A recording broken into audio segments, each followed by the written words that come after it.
Mallattoo jaalala dhugaa. Barsiisaa tokkotu daree keessatti barattoota isaa gaaffii tokko gaafate. Jaalalli maali? Barattoonni hundi deebii adda addaa kennan.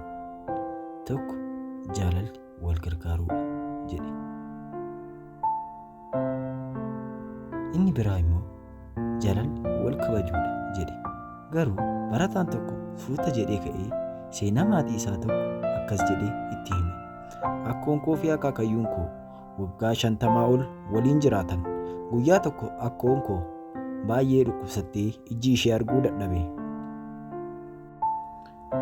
Akaakayyuun koo garuu yeroo hunda ganama ka'ee rifeensa ishee qulleessee muree bareechee qullaa isheedhaaf akkasumas nyaata mi'aawaa qopheessee fi harka isaan ishee nyaachisa.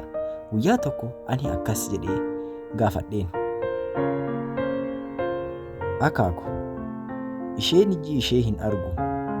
Ati bareechitees bareechuu baattees isheen hin argitu. Maaliif akkas of dadhabsiiftaa? jedheen. Akaakayyuun koo immoo koflaa akkas naan jedhe. Eeyyeen, isheen ijji ishee hin argu. Garuu ani ija qaba. Isheen hin argitu. Ta'us ani ishee arguun koo qofti nagaha. Jaalalli isheen naaf qabdu ijaan osoo hin taane onnee waan ta'eef dhuunfaa koo immoo ishee tajaajiluun koo gammachuu kooti. Barsiisichi deebii kana yoo dhaga'u jaalalli jechuun jaamaa ta'uu osoo hin taane dogongora walii dargachuu yookiin dagachuu bareedina walii qofa irratti fokas gochuudha jedhee xumure. Ergaa seenaa kanaa jaalalli dhugaa yeroo hunda waan ijaan mul'atu qofa irratti hin hundaa'u. Yeroo rakkoo fi dadhabinaa waliif dhaabbachuudha.